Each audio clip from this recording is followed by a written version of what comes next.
When the Galactic Coalition sent out their desperate distress call, they expected to receive help from their usual allies, the methodical Zephyrians with their energy shields, or perhaps the telepathic Mindari with their strategic brilliance.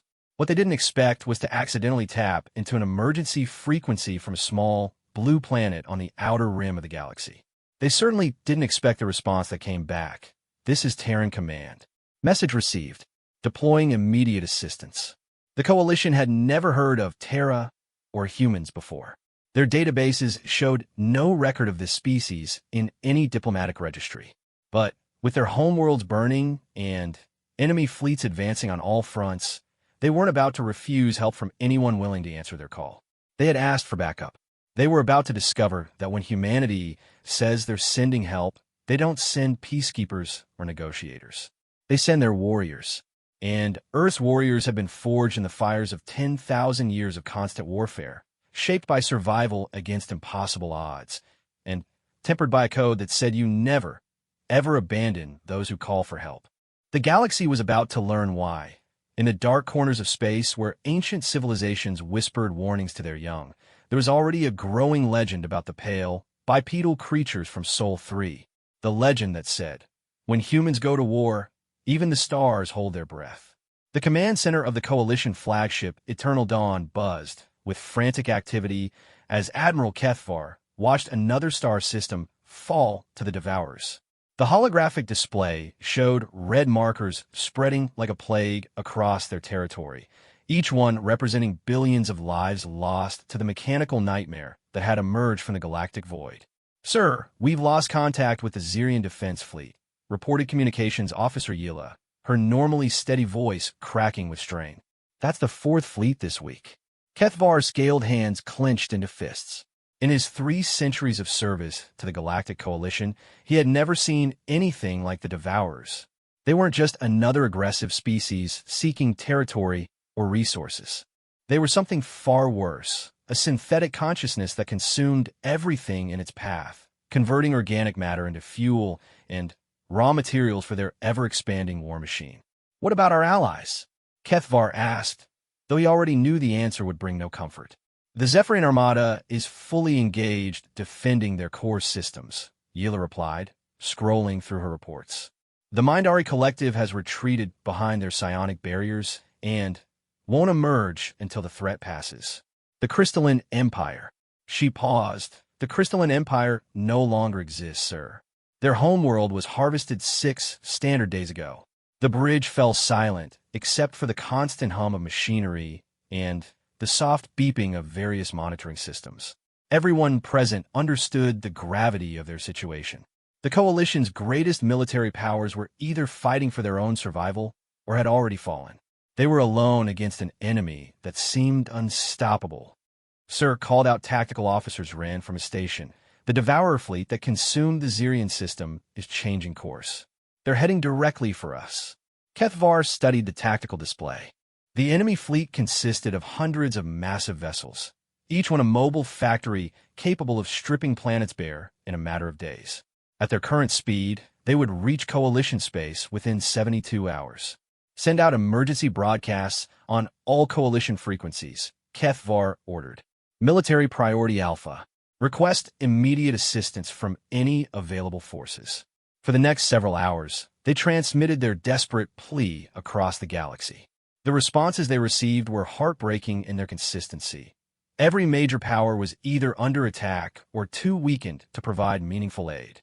The Coalition, which had maintained peace and prosperity across thousands of worlds for millennia, was dying. "Sir," Yila said suddenly, her head tilted as she listened to something through her comm earpiece. "I'm picking up a response, but it's coming from an unknown frequency. It's not from any of our registered allies." "Put it through," Kethvar said. At this point, he was willing to accept help from anyone. The main screen flickered, and instead of the usual holographic projection, they saw something unprecedented, an alien species none of them recognized. The creature was bipedal, with pale skin and strange, forward-facing eyes. It wore what appeared to be a military uniform, though the design was unlike anything in Coalition databases. "This is Admiral Sarah Chun of the Terran Defense Force," the alien said in surprisingly clear galactic standard. We receive your distress call. Can you confirm the nature of your emergency? Kethvar stepped forward, trying to hide his surprise. I'm Admiral Kethvar of the Galactic Coalition. We are under attack by a hostile force known as the Devourers. They have already consumed dozens of our member worlds and are advancing on our core systems. We have insufficient forces to mount an effective defense. The human, for that's what she had called her species, nodded grimly. We've been monitoring similar activities in our sector. These synthetic entities have been expanding aggressively for several months. How many ships do they have in their main assault force? Our scouts report approximately 400 capital ships, supported by thousands of smaller vessels, Kethvar replied. They're equipped with matter conversion technology that allows them to harvest entire planets for resources. Our conventional weapons have proven largely ineffective against their adaptive defenses. Admiral Chun was quiet for a moment, and Kethvar could see her consulting with others off-screen. When she turned back, her expression had hardened into something that made the Coalition Admiral slightly uncomfortable. Admiral Kethvar, we're prepared to offer military assistance. However, I need to warn you that human military doctrine is somewhat different from what you might be accustomed to. We don't fight defensive wars. I don't understand, Kethvar said, confused by the statement. We're not coming to help you hold the line, Chun explained. We're coming to end this threat permanently. Our fleet will arrive in your space in approximately 18 standard hours. I need you to transmit all available intelligence on Devourer capabilities, fleet positions, and any information about their point of origin. The communications officer Yila quickly compiled the requested data and transmitted it. Admiral Chun nodded as she reviewed the information. One more thing, Admiral Kethvar, Chun said, and her expression became almost predatory. You mentioned that conventional weapons have been ineffective against these Devourers. How do you define conventional weapons? Kethvar gestured to his tactical officer, who brought up a display of coalition weaponry. Plasma cannons, particle beams, quantum torpedoes, gravitational disruptors. Our most powerful ships can crack continents with focused fire. Admiral Chun actually smiled, though it wasn't a particularly reassuring expression. I see. Well, Admiral, I think you're about to discover that humanity has a very different definition of conventional weapons. Chun out. The transmission ended, leaving the bridge crew staring at a blank screen. Kethvar felt a mixture of hope and unease. Help was coming, but something about that human's demeanor suggested that the cure might be almost as dangerous as the disease. Sir, Communications Officer Yila said hesitantly, I've been trying to access our diplomatic databases for information about this Terran Defense Force or humanity. There's no record of either in any of our systems. That's impossible, Kethvar replied. The Coalition has maintained contact with every spacefaring civilization in this galactic arm for over 2,000 years. I know, sir, but I've run multiple searches. It's as if these humans appeared out of nowhere. Tactical Officer Zren looked up from his console with a puzzled expression. Sir, I'm detecting multiple FDL signatures approaching our position. Whatever's coming, it's big. Very big. Show me, Kethvar ordered. The main display shifted to show the sensor readings. What they saw made several crew members gasp audibly. A massive fleet was approaching at incredible speed, easily twice as fast as the most advanced Coalition vessels. The energy signatures were unlike anything in their databases. How many ships? Kethvar asked. Zren worked frantically at his console. It's difficult to get an exact count, sir. They're using some kind of stealth technology that's interfering with our sensors. But based on the gravitational distortions, I'd estimate at least 200 capital ships, possibly more. 200 ships against 400 doesn't seem like favorable odds, Yila observed. Kethvar studied the approaching fleet markers on his display. Something about Admiral Chen's confidence had suggested that the humans weren't concerned about being outnumbered. In his experience, that level of confidence either came from superior technology or superior tactics. Sir, Zren called out urgently. I'm reading weapons signatures from the approaching fleet. The energy levels are... He paused, rechecking his readings. Sir, these energy levels are off the charts. Whatever they're carrying, it's producing power readings that exceed our theoretical maximums. A chill ran down Kethvar's spine. He had been a military officer long enough to recognize when something was beyond his understanding. The Coalition had always prided itself on having the most advanced technology in the galaxy, but these readings suggested that their new allies might be operating on an entirely different level. "Patch me through to Coalition Command," Kethvar ordered. "Priority Alpha communication." Within minutes, the weathered face of Supreme Commander Valak appeared on screen. The elderly Altarian's expression was grim as he surveyed the situation, reports flooding in from across Coalition space. "Admiral Kethvar," Valak said wearily, "please tell me you have good news. The situation continues to deteriorate on all fronts." "Sir, we've made contact with an unknown species that has offered military assistance. They call themselves humans, and they're from a world called Terra. They're en route to our position with what appears to be a significant fleet." Commander Valak's expression shifted from weariness to confusion. "Unknown species? That's impossible. Our exploration and diplomatic corps have mapped every civilized system within 1,000 light years." "That was my thought as well, sir, but I've spoken directly with their fleet commander. They seem to be familiar with the Devourer threat and claim they can provide effective assistance."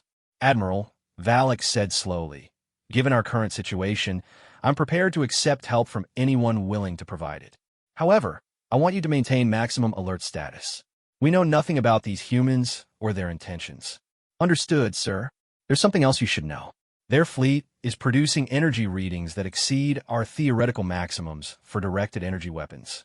If their technology is as advanced as their sensor signatures suggest, we might be witnessing the introduction of a new major power into galactic politics."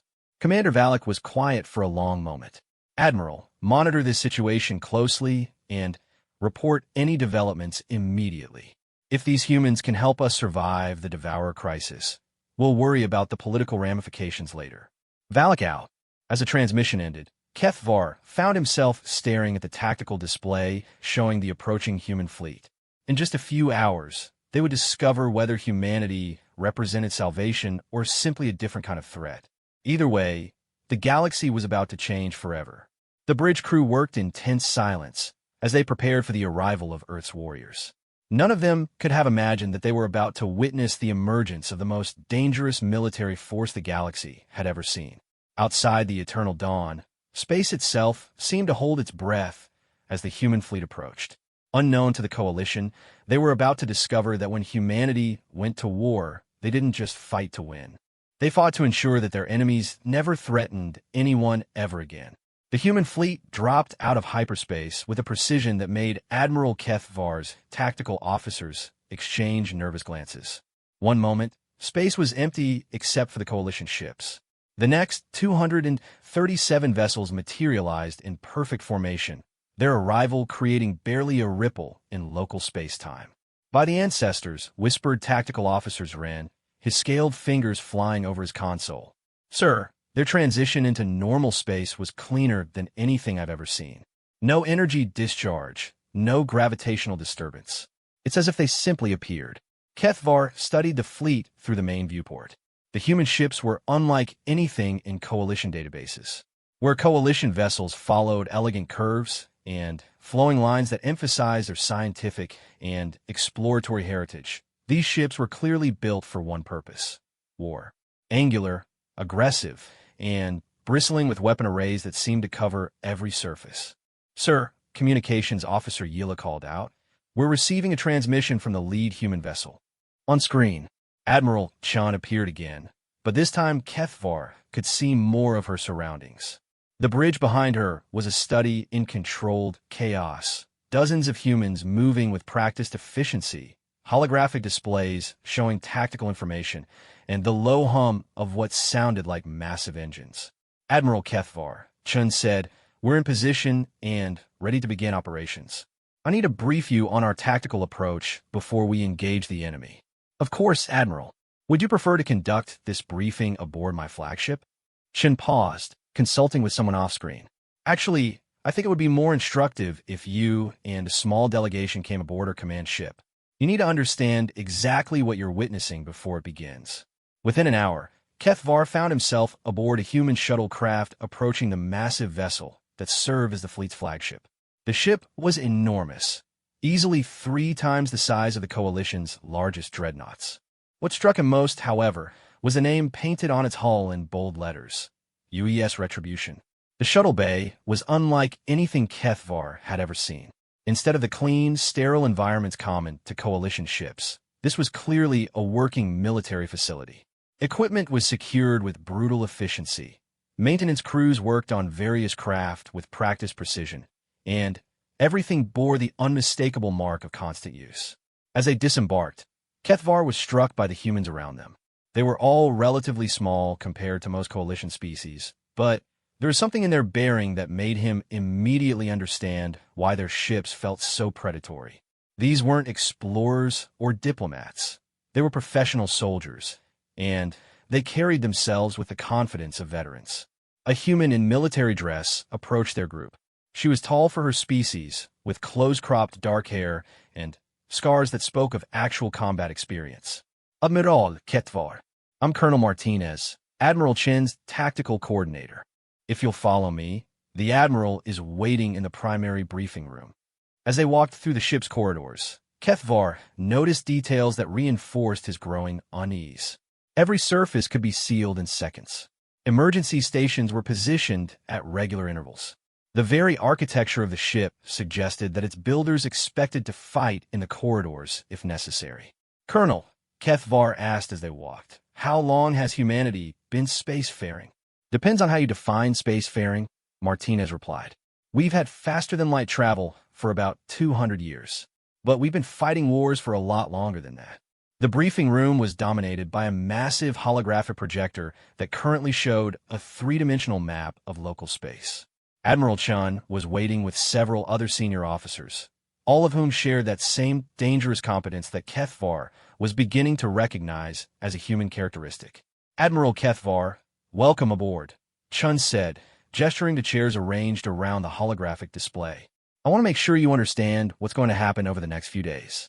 Your people have been fighting a defensive war against the Devourers, trying to protect your worlds and minimize casualties. That's admirable, but it's also why you're losing. Chun manipulated the holographic controls, and the display zoomed in on the approaching Devourer fleet. The fundamental problem with defensive warfare against an enemy like this is that they can choose when and where to engage. They can concentrate their forces while forcing you to spread yours out to protect multiple targets. Our strategic doctrine recognizes this limitation, Kethvar replied, but we cannot abandon our worlds to save our military assets. And that's exactly what they're counting on, said another human officer, a graying man with the bearing of someone who had seen many battles. Chun gestured toward him. This is General Harrison, our strategic planning coordinator. He's been studying your tactical reports. Harrison stepped forward and manipulated the display to show the pattern of Devourer attacks over the past months. The Devourers aren't just seeking resources, he explained. They're deliberately forcing you into defensive postures that limit your strategic options. Every time you pull back to protect a world, they gain more freedom of movement. Then what do you suggest? Kethvar asked, though he suspected he already knew the answer. We end this threat at its source, Chun replied. Our reconnaissance drones have located the Devourer staging area, a massive construction facility they've built around a star system approximately 40 light-years from here. They're using the system's resources to build new ships and repair damaged ones. Destroy that facility, and their expansion stops. Kethvar stared at the tactical display showing the Devourer facility. It was protected by what appeared to be thousands of ships and defensive installations. Admiral, even with our combined fleets, a direct assault on that facility would be suicide. The defensive forces alone outnumber us 10-1. Chun smiled, and once again, Kethvar found the expression less than reassuring. Admiral, you're thinking in terms of conventional warfare. Humanity gave up fighting conventional wars a long time ago. I don't understand. Show him the Prometheus file, Chun said to Harrison. The display changed to show a detailed schematic of what appeared to be a massive bomb. The numbers accompanying the schematic made Kethvar's blood run cold. This is a stellar conversion device, Harrison explained calmly. It's designed to destabilize the nuclear fusion process in a star, causing it to go supernova. The resulting explosion will destroy everything within a 3-light-year radius. The briefing room fell silent as the implications sank in. Kethvar stared at the schematic in horror. You're talking about destroying an entire star system. The Devourers have already stripped that system of all organic life, Chen replied. There's nothing left to save. What we're destroying is their ability to threaten other systems. But the scale of destruction, Kethvar began, is exactly what's required to end this threat permanently, Chen finished. Admiral, your people have been thinking small. The Devourers are a galactic-level threat, which means they require a galactic-level response. Colonel Martinez activated another display showing the tactical approach. The main Devourer fleet that's threatening your space is going to receive an emergency recall signal in approximately 6 hours. That signal will order them to return to defend their staging area. When they arrive, we'll be waiting. How can you be certain they'll receive a recall signal? Kethvar asked. Because we're going to send it, Martinez replied with a grim smile. 3 hours ago, we deployed stealth infiltrators who captured one of their communication relays. The recall order will appear to come from their own command structure. Admiral Chun gestured to another officer. Commander Williams here leads our electronic warfare division. We've been monitoring Devourer communications for weeks. Their command protocols are sophisticated but not unbreakable. Commander Williams stepped forward. The Devourers use a hierarchical command system with built-in redundancies. However, they never anticipated an adversary who would capture their communication nodes rather than simply destroying them. Once we gained access to their networks, we were able to insert false commands at the source level. Kethvar was beginning to understand the scope of human military thinking. Where the Coalition approached warfare as a series of tactical engagements, humans seemed to view it as a complex system that could be manipulated at multiple levels simultaneously. This is all very impressive, Kethvar said slowly, but you're still talking about deliberately causing a supernova. The ethical implications alone are irrelevant, Chen said flatly. Admiral, let me ask you something. How many Coalition worlds have the Devourers consumed? 17 confirmed, with 3 more under immediate threat. And how many lives is that? Kethvar did the calculation in his head. Approximately 240 billion sentient beings. The Devourer staging system was already dead before we arrived, Chen replied. The star will be converted into a weapon that destroys our enemy's ability to continue their expansion. The alternative is watching them consume the entire galaxy, one world at a time. The logic was undeniable, but Kethvar still struggled with the concept. The Coalition had always sought solutions that minimize destruction and preserve life. The idea of deliberately destroying a star system, even an empty one, went against everything he had been taught. There's something else you need to understand about human military doctrine, General Harrison said, seeming to sense Kethvar's discomfort. We don't fight wars to achieve temporary victories. We fight wars to permanently eliminate threats. When humanity goes to war, the conflict ends with our enemies either completely defeated or completely destroyed. But surely diplomacy was never an option, Chen interrupted. The Devourers have shown no interest in communication or negotiation. They exist only to consume and expand. Against an enemy like that, there is no middle ground. Admiral Kethvar looked around the briefing room at the human officers. Their expressions were calm, professional, and absolutely determined.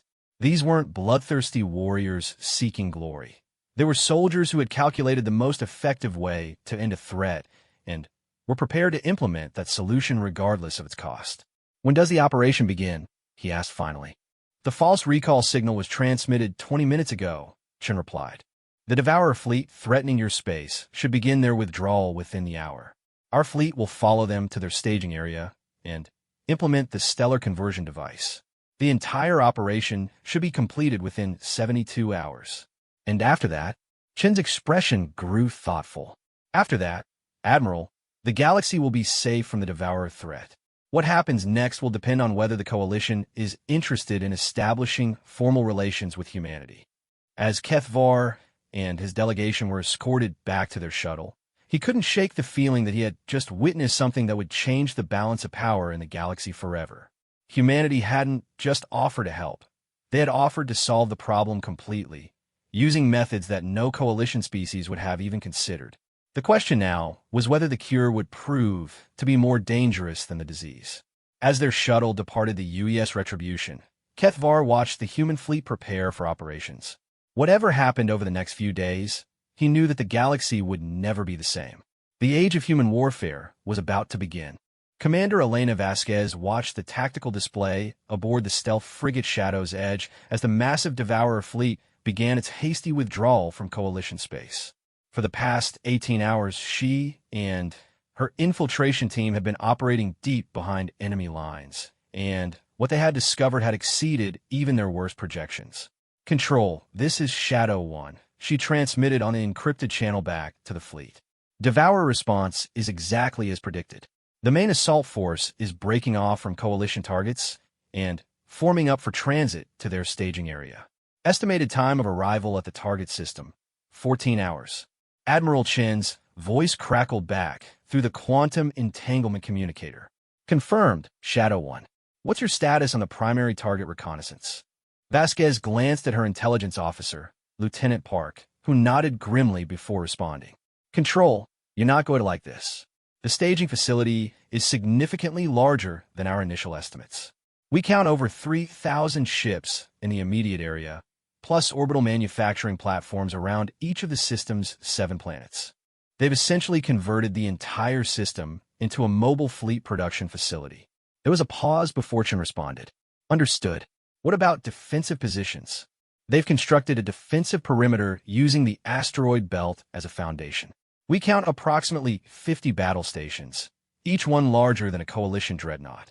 They're also using some kind of gravitational manipulation technology to create artificial choke points at the system's edge." Lieutenant Park manipulated his sensor array, bringing up detailed scans of the Devourer facility. What they showed was both impressive and terrifying. The synthetic entities hadn't just built a military base. They had created a self-sustaining war machine that could churn out new ships faster than any organic civilization could destroy them. "Shadow 1, this is the Admiral. We're adjusting our timeline. The Prometheus device will need to be delivered exactly on schedule, regardless of the defensive array. Can your team maintain position for another 36 hours? Vasquez calculated their remaining supplies and stealth capability reserves. "It will be tight but possible." "Affirmative, Control. We can hold position. But, Admiral, there's something else you need to know." "Go ahead." "The Devourers aren't just building ships here. They're building something else. Something big. Our long-range sensors are picking up energy signatures from the system's inner planets that don't match any known technology. Whatever they're constructing, it's producing power readings that make their largest ships look like small craft." This time, the pause from Admiral Chun was longer. "Shadow 1, I need you to get closer. We need to know what they're building." "Roger that, Control." Shadow 1 out. Vasquez turned to her team. The Shadow's Edge carried a crew of 12, all specialists in long-range reconnaissance and electronic warfare. They had been operating in enemy territory for weeks, gathering intelligence that had made the current operation possible. "Park, how close can we get to those inner planets without triggering their detection grid?" she asked. The young lieutenant studied his sensor readings carefully. "If we use the debris field from the 4th planet as cover, I can get us within 5 million kilometers of their primary construction site. But, Commander, if they detect us at that range, we won't be able to escape." "Then, we don't get detected," Vasquez replied. "Kim, what's the status of our stealth systems?" Chief Petty Officer Kim ran through her diagnostics quickly. All stealth systems operating at full efficiency. However, prolonged operation at maximum stealth in an active sensor environment will drain our power cells faster than planned. If we're discovered and have to run, we might not have enough power to reach the extraction point. Vasquez considered their options. The information Admiral Chen needed was crucial, but the risk to her team was enormous. However, they had volunteered for this mission knowing that the fate of billions might depend on their success. "Set course for the debris field," she ordered. "Full stealth operation. If anything even looks like it might detect us, we abort immediately." The Shadow's Edge crept through space at a fraction of its normal speed, its advanced stealth systems bending electromagnetic radiation around the hull while dampening its thermal signature to near absolute zero. It took 3 hours to reach the concealment of the debris field, and what they found there made even the veteran crew exchange worried glances. "Commander," Park whispered, as if speaking too loudly might alert the enemy. "You need to see this." The main display showed the third planet of the system, which had been completely converted into what could only be described as a massive factory. The entire surface was covered in industrial installations, with streams of processed materials flowing up through orbital elevators to construction platforms in space. But it wasn't the industrial complex that had caught Park's attention. Floating in space near the planet was something that defied easy description. It was clearly artificial, roughly cylindrical in shape, and approximately the size of a small moon. The energy readings it produced were off any scale in their databases. "What are we looking at?" Vasquez asked. "I'm not sure, Commander. The energy signature suggests it's some kind of massive weapon system, but the configuration doesn't match anything in our threat databases. Whatever it is, it's producing enough power to sterilize entire star systems." Vasquez activated the recording systems. "Control, this is Shadow 1. Are you receiving our sensor feed?" "Confirmed, Shadow 1. We're seeing it too. Hold position and continue scanning." For the next 4 hours, they watched the Devourer construction efforts with growing horror. The mysterious weapon system was clearly nearing completion. Streams of materials and components were being fed into its structure by hundreds of automated workers, and the energy readings continued to climb. "Commander," Kim called out urgently, "I'm detecting movement in our area. Multiple Devourer patrol craft are approaching our position." Vasquez checked their stealth readings. They were still completely invisible to normal sensors, but the Devourers might have detection methods they didn't understand. "How many ships?" "6 craft, moving in a search pattern. They're not heading directly for us, but they'll pass close enough to detect us if they're using any kind of active scanning." "All stop," Vasquez ordered. "Shut down everything except life support and passive sensors. We're going to let them pass." The bridge crew worked in tense silence as the Devourer patrol craft moved through the debris field. These weren't the massive capital ships they had observed before, but smaller, more agile vessels clearly designed for reconnaissance and patrol duties. "Commander," Park whispered, "I'm picking up their scanning patterns. They're using some kind of quantum resonance detection. It's not picking us up yet, but if they adjust the frequency..." One of the Devourer's ships suddenly changed course, heading directly toward their position. Warning lights flashed silently on the bridge displays as automated systems detected the approach of an enemy vessel. "They found us," Kim reported. "Weapons lock detected. 6 ships converging on our position." Vasquez made a split-second decision. "Emergency power to engines and weapons. Shadow protocols are blown. All hands, prepare for combat." The Shadow's edge erupted from concealment like a predator striking at prey.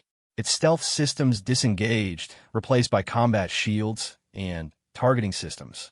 The small frigate was outnumbered 6-1, but it had advantages the Devourers didn't expect. "Targeting systems online," reported Weapons Officer Torres. "Multiple locks acquired." "Fire," Vasquez ordered. The human ship's response was immediate and devastating. Instead of the energy weapons common to most galactic powers, the Shadow's edge fired kinetic projectiles accelerated to significant fractions of light speed. The tungsten penetrator struck 3 Devourer ships before their adaptive defenses could adjust, punching through their hulls and causing catastrophic internal damage. 3 targets down, Torres reported. Remaining ships are adapting their defenses. They're using some kind of energy field to deflect our kinetic rounds. The surviving Devourer ships returned fire with weapons that defied easy classification. Streams of what appeared to be controlled antimatter struck the Shadow's edge, causing the shields to flare and fluctuate. "Shields at 60% and falling," Kim reported. "Whatever they're shooting at us, it's eating through our defensive screens faster than they can regenerate." Vasquez watched the tactical display as the 3 remaining enemy ships maneuvered to surround them. The Shadow's edge was fast and well-armed for its size, but it wasn't designed to fight sustained battles against multiple opponents. "Park, do we have everything we need on that weapon system?" she asked. "Affirmative, Commander. Complete sensor recordings and energy analysis." "Good. Kim, prepare to transmit all reconnaissance data to Fleet Command." "Torres, arm the emergency charges." "Commander?" Torres looked confused. "If we can't get this intelligence back to the fleet, we're going to make sure the Devourers can't use it against us." Prepare to overload the reactor. Kim's hands flew over her controls as she prepared the data burst transmission. Ready to transmit, Commander. Do it. The quantum entanglement communicator sent their entire intelligence package back to Admiral Chun in a matter of seconds.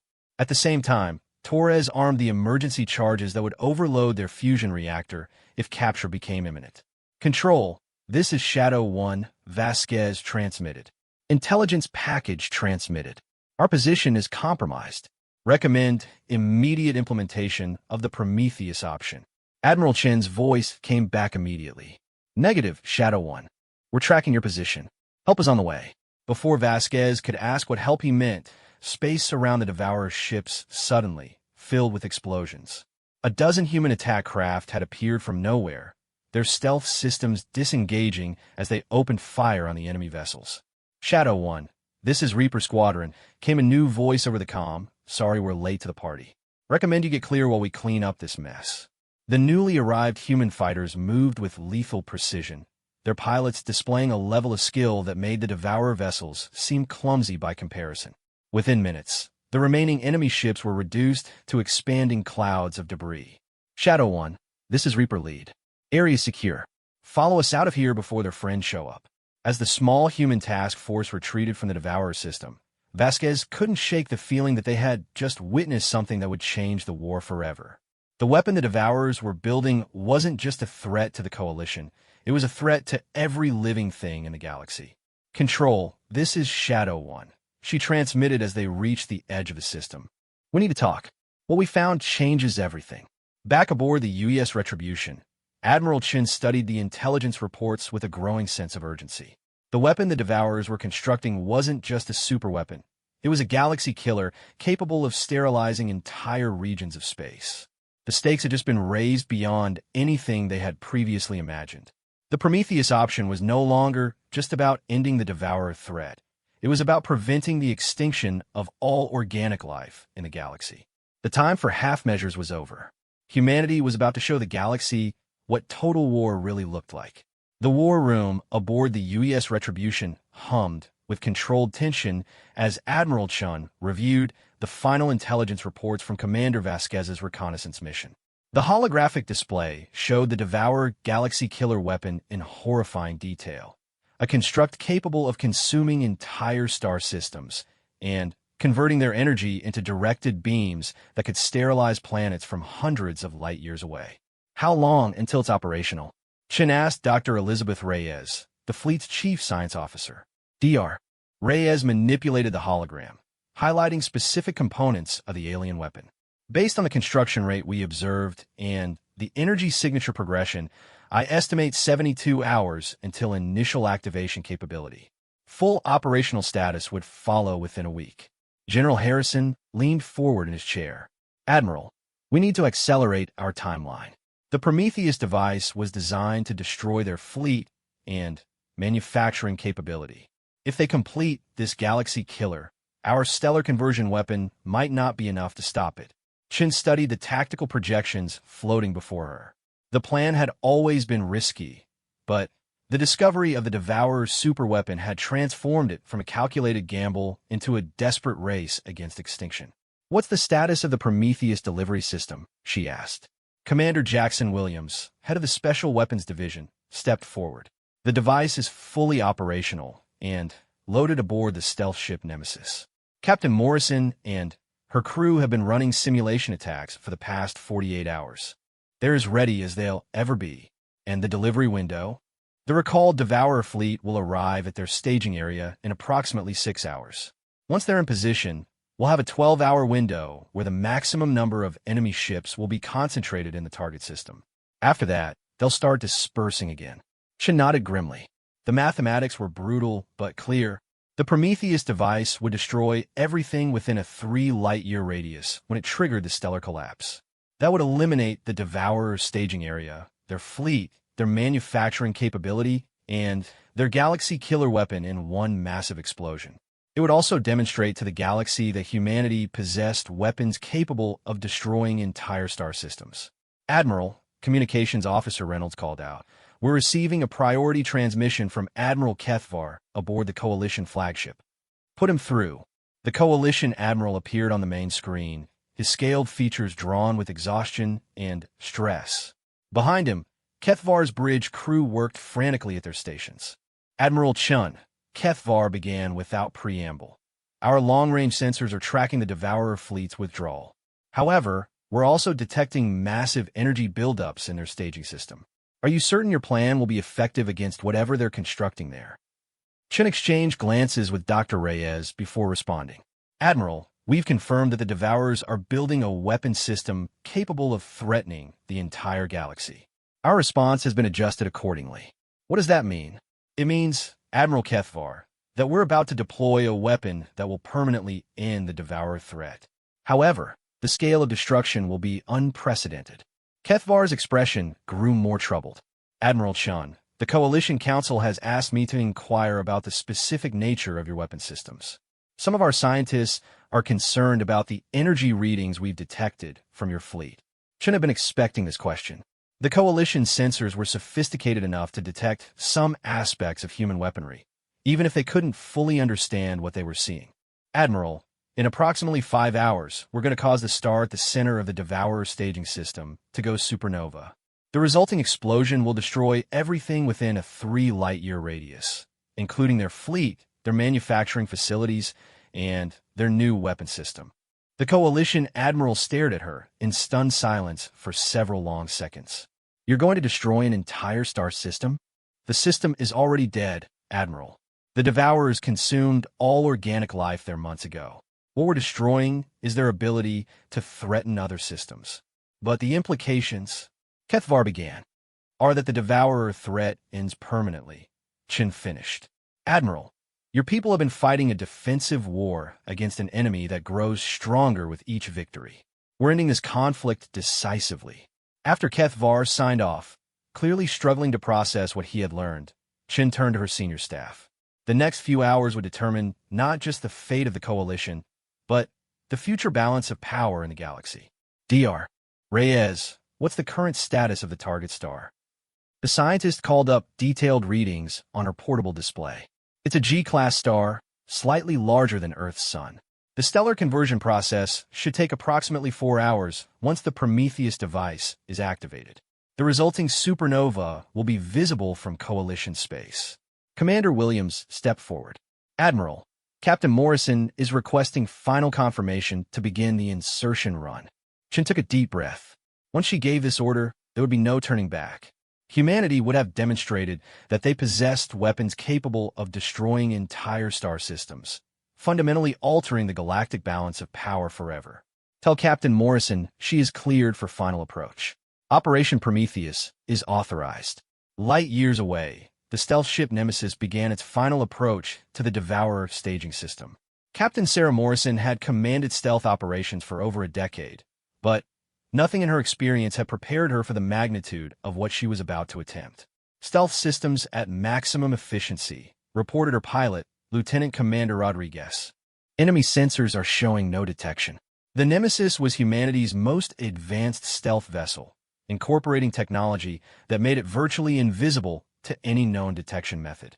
Its hull absorbed electromagnetic radiation across the entire spectrum, while its revolutionary drive system produced no detectable emissions. How long until we reach the insertion point?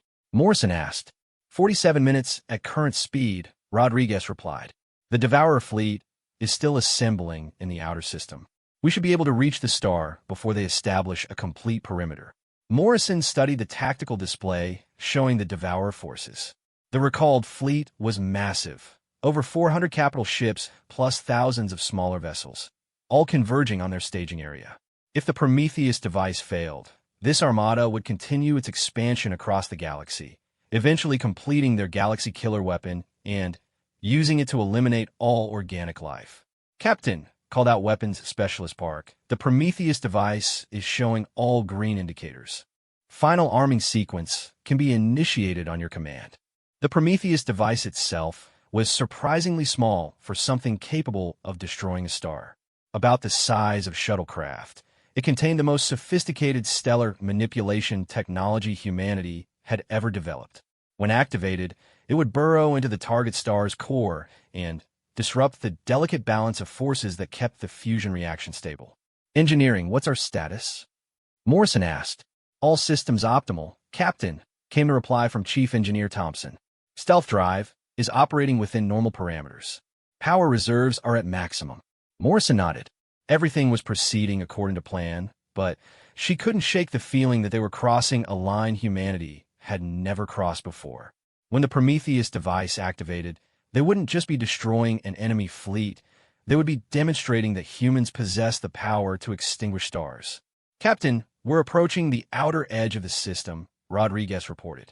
Multiple Devourer patrols detected, but they're not showing any response to our presence. The next 30 minutes passed in tense silence as the Nemesis navigated through the Devourer defensive perimeter. Their stealth systems performed flawlessly, rendering them invisible to the enemy sensors that swept the area constantly. Insertion point reached, Rodriguez announced. We're now 3 million kilometers from the target star. Morrison stood and walked to the main display, studying the star that was about to become humanity's first stellar weapon. It looked ordinary, just another G-class star like billions of others throughout the galaxy. In 4 hours, it would be an expanding nova that would be visible across half the galaxy. Weapons. Initiate final arming sequence. Park's hands moved carefully over his controls. Prometheus device is fully armed and ready for deployment. Stellar penetration system is online. Fusion disruption charges are initialized. Launch when ready. The Prometheus device separated from the Nemesis with barely a whisper, its own stealth systems activating as it began its final approach to the star. Morrison watched it disappear from their sensors, knowing that in a few minutes, it would burrow into the stellar core and begin the process that would end the Devourer threat forever. Device launched and on course, Park reported. Stellar impact in 18 minutes. Morrison activated the fleet communication system. Admiral Chun, this is Nemesis. Prometheus device has been successfully deployed. Impact with target star in 18 minutes. Chen's voice came back immediately. Outstanding work, Captain. Begin withdrawal to minimum safe distance. As the Nemesis retreated from the doomed star, Morrison couldn't help but wonder what the galaxy would think of humanity after today. They had arrived as unknown allies offering assistance. They were about to reveal themselves as a species capable of weaponizing stars. Captain, Rodriguez called out, I'm detecting movement throughout the Devourer fleet. They seem to be responding to something. Morrison checked her display. Across the system, Devourer ships were changing course and accelerating toward their position. Somehow, the enemy had detected the Prometheus device. Estimated time until they reach us? She asked. At current speeds, the fastest ships will intercept us in 43 minutes. Morrison did the calculation quickly. The stellar collapse would begin in less than 30 minutes, but it would take hours for the supernova to develop enough energy to sterilize the system. If the Devourers reach them before then, all ahead full, she ordered.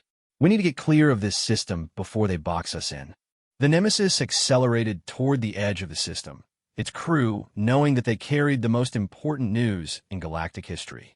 Behind them, the Prometheus device continued its inexorable approach to the star, carrying with it humanity's promise that some threats would not be tolerated. In 18 minutes, the galaxy would discover that when humans went to war, even the stars themselves became weapons.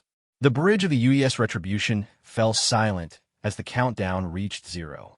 3 light years away, the Prometheus device had burrowed into the core of the Devourer star and begun its grim work. For the next 4 hours, the stellar fusion processes would become increasingly unstable until the star itself became humanity's ultimate weapon. Prometheus device has successfully penetrated the stellar core, reported Dr. Reyes, monitoring the quantum entanglement sensors that tracked the weapon's progress. Fusion disruption process is proceeding nominally.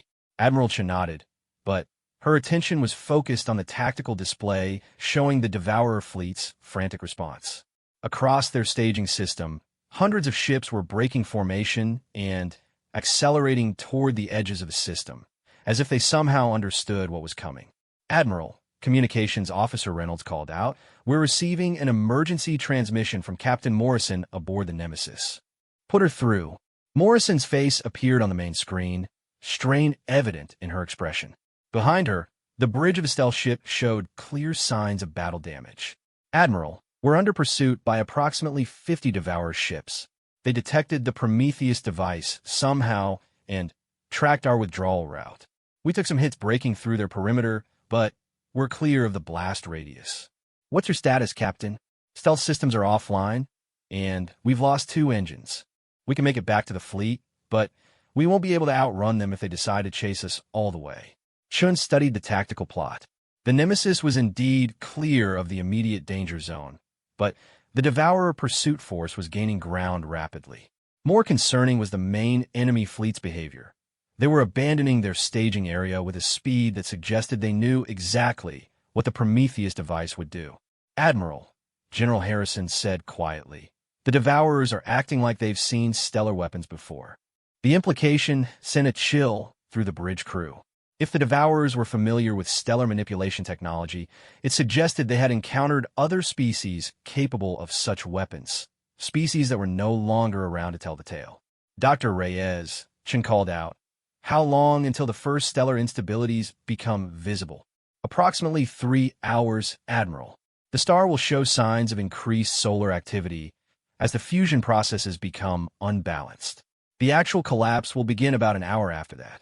Chen turned to her tactical coordinator. "Colonel Martinez, what's the status of the main Devourer fleet?" Martinez manipulated the holographic display to show the enemy movements in real time. "They're conducting what appears to be a complete evacuation of the system. Over 90% of their ships are heading for the edge of the blast radius. However, they're not scattering randomly. They're forming up in specific locations." "Explain."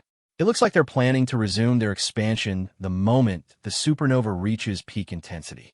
They know their staging area is lost, but they're positioning themselves to continue operations from multiple backup locations." Admiral Chun felt a moment of grudging respect for her enemy. Even facing the destruction of their primary base, the Devourers were adapting their strategy to continue their galactic expansion. It confirmed her belief that anything less than total destruction would have been insufficient to stop them. "Admiral," Reynolds reported, "we're receiving a transmission from the Coalition fleet.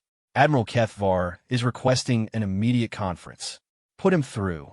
Kethvar appeared on screen, and his expression was one of barely controlled alarm. "Admiral Chun, our long-range sensors are detecting massive gravitational disturbances from the target system. What exactly is happening there?" Chun had debated how much to tell the Coalition about the specifics of the Prometheus device. Now, with the stellar collapse already in progress, there seemed little point in maintaining operational security. "Admiral Kethvar, we've initiated a controlled stellar collapse. The target star will go supernova within the next 4 hours, destroying everything within a 3-light-year radius." The Coalition Admiral stared at her in what appeared to be shock. "You've actually done it. You've weaponized the star." The alternative was to allow the Devourers to complete their galaxy killer and use it to sterilize every inhabited world in the galaxy. Given that choice, the decision was straightforward. Kethvar was quiet for a moment before responding. "Admiral, the Coalition Council has asked me to formally request that humanity consider joining our Mutual Defense Alliance. After today, it's clear that your military capabilities represent a significant strategic advantage." Chen had been expecting this request. The demonstration of stellar weapons would inevitably lead to political overtures from various galactic powers. How humanity responded would shape interstellar relations for generations to come. "Admiral Kethvar, humanity appreciates the offer. However, we'll need to discuss such arrangements through proper diplomatic channels after the current crisis is resolved." After ending the transmission, Chun turned to her senior staff. The next few hours would be critical not just for ending the Devourer threat, but for establishing humanity's role in galactic politics. "Dr. Reyes, I want continuous monitoring of the stellar collapse. If anything doesn't proceed according to projections, I need to know immediately." "Understood, Admiral." 3 hours later, the first signs of stellar instability became visible to the fleet's sensors. The Devourer star began emitting massive solar flares as its fusion processes became increasingly chaotic. The stellar output increased dramatically, and space around the star filled with streams of charged particles and electromagnetic radiation. "The collapse is accelerating," Dr. Reyes reported. Core density is approaching critical thresholds. Supernova initiation should begin within the next 47 minutes. Admiral Chun activated the fleet communication system. All ships, this is Admiral Chun. Prepare for supernova observation. All non-essential personnel should avoid direct viewing of the event when it occurs. Across the human fleet, thousands of sailors and officers prepared to witness something no human had ever seen: the deliberate destruction of a star as an act of war. Many understood that they were about to watch the birth of a new age in galactic warfare. "Admiral," reported Commander Williams, "the last Devourer ships have cleared the blast radius. The system is now completely evacuated except for their fixed installations." Chen nodded. The Devourers had shown impressive organizational efficiency in evacuating their fleet, but they couldn't move their massive manufacturing facilities or their partially completed galaxy killer weapon. Those would die with the star. "Stellar collapse commencing," Dr. Reyes announced. "Core fusion has become completely unstable. Supernova initiation in approximately 8 minutes." The bridge crew worked in tense silence as they monitored the final moments of the doomed star. Chen found herself thinking about the implications of what they were about to witness. Humanity had just demonstrated that they possessed weapons capable of destroying entire star systems. The galaxy would never look at them the same way again. "Admiral," Reynolds called out, "we're receiving multiple transmissions from across Coalition space. Word of what's happening here has spread. We're getting requests for information from dozens of different governments." Chen wasn't surprised. The gravitational disturbances from a stellar collapse will be detectable across hundreds of light years. Every spacefaring civilization in the region would know that someone had just weaponized a star. "Inform them that we'll provide a full briefing after the operation is complete," she replied. "Supernova initiation in 60 seconds, Dr. Reyes announced. Chen activated the ship-wide communication system. "All hands, prepare for supernova observation.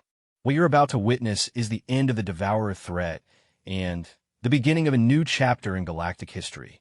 The final countdown proceeded in absolute silence. When it reached 0, the star that had served as the center of the Devourer Empire died in a flash of light that briefly outshone every other star in the local galactic arm. The supernova expanded outward at significant fractions of light speed, its radiation front incinerating everything in its path. Devourer installations that had taken decades to build were swept away in seconds. The massive galaxy killer weapon vanished in the stellar fire. Its threat to organic life ended forever. The expanding shell of superheated plasma and radiation continued outward, carrying with it the scattered atoms of what had once been the most dangerous military force in the galaxy. Within hours, the entire system would be nothing but an expanding nebula of ionized gas and cosmic rays. "Target system completely sterilized," reported Dr. Reyes, her voice filled with awed professionalism. "The supernova is proceeding exactly as predicted. All Devourer installations and remaining ships in the system have been destroyed." Admiral Chun studied the tactical display showing the aftermath of their stellar weapon. Where once there had been a thriving enemy stronghold, there was now only the expanding light of a newborn supernova. "Communications, send a message to all Devourer forces on the following frequencies," she ordered. "This is Admiral Chun of the Terran Defense Force. Your staging area and primary fleet have been destroyed.